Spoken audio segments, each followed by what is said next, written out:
Praise the lord. ఎలా ఉన్నారు? మీ అందరితో ఇలా మాట్లాడటం చాలా సంతోషంగా ఉంది. ఒకానొక ఊర్లో ఒక తల్లి కుమారుడు ఉన్నాడంట. గుండె జబ్బుతో బాధపడుతున్న ఈ కుమారుడిని హాస్పిటల్కి తీసుకెళ్లినప్పుడు నెల రోజుల్లో సర్జరీ చేయకపోతే కుమారుడు చనిపోతాడని వారు తేల్చి చెప్పేస్తారు. సర్జరీ చేయాల్సిన రోజు రానే వచ్చింది. అదే రోజా కుమారుని పుట్టినరోజు కూడా.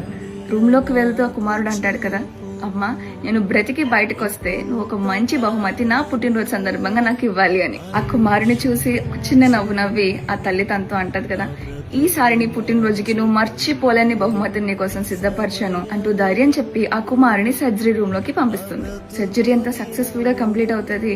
ఆ రూమ్ నుంచి బయటకు వచ్చిన కుమారుడు తన తల్లి కోసం వెతుక్కుంటా ఉంటాడు. అది చూసిన డాక్టర్ గారు ఆ బిడ్డతో అంటారు కదా, బాబు నీ తల్లిని నువ్వు వెతుక్కోవద్దు, ఎందుకంటే నీ గుండె పాడైపోయి నువ్వు చనిపోబోతుంటే తన గుండెనే నీకు ఇచ్చి నీ తల్లి నిన్ను కాపాడుకుందయా అని చెప్తాడు. ఆ తల్లి తన కుమారుడి పట్ల తనకున్న ప్రేమను ఎక్కడా రాయలేదు, నోటి మాటతో చెప్పలేదు, బహుమతులు ఇవ్వలేదు. అయినప్పటికీ ఆమె చేసిన త్యాగం తన కుమారుని తాను ఎంతగా ప్రేమిస్తుందన్న విషయం గురించి మనకు వ్యక్తపరుస్తూనే ఉంది.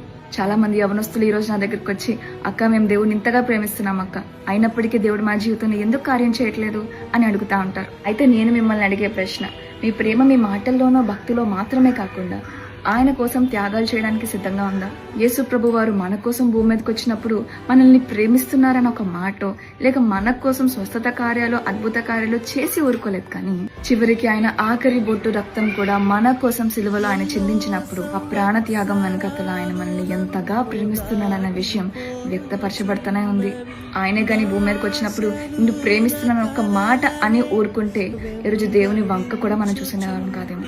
కానీ కృపామయుడైన మన దేవుడు నిన్ను ప్రేమిస్తున్నాను దేవా అని ఒకే ఒక మాట మనం అని దాని వెంకతలు ఏ త్యాగం చేయలేనప్పటికీ మనల్ని పట్టుకొని విడిచిపెట్టనే లేదు. యవనస్తులారా, దేవుని పట్ల మీకున్న ప్రేమను మీ మాటకో మీ భక్తికో మాత్రమే పరిమితం చేయకండి. తండ్రితో సహవాసాన్ని డెవలప్ చేసుకుని ఆయనకి దగ్గరగా అవ్వాలి అనే ఆశ మీకున్నప్పటికీ రోజు రోజుకి ఆయనకి దూరం అయ్యేలా చేసి దేవునిలో మిమ్మల్ని ఎదగనివ్వకుండా చేస్తున్న ఆ ఒక్క టాక్సిక్ రిలేషన్షిప్, ఆ ఒక్క టాక్సిక్ ఫ్రెండ్, ఆ ఒక్క క్రికెట్ మ్యాచ్, ఆ ఒక్క బెట్టింగ్, ఆ ఒక్క గ్యాంబ్లింగ్, ఒక్క పోర్నోగ్రఫీ, ఆ ఒక్క ఎడిక్షన్ ఏదైతే ఉందో అది మీరు కట్ చేసుకొని దాన్ని త్యాగం చేసి దేవుని మీద మీకున్న ప్రేమను మీరు ప్రూవ్ చేసుకోగలరా? Can you do that? మీకు మీ దేవునికి మధ్య అడ్డుగోడగా నిలుస్తున్న వాటిని విరగ్గొట్టి వాటిని త్యాగం చేసి మీ దేవునికి దగ్గర అవ్వండి.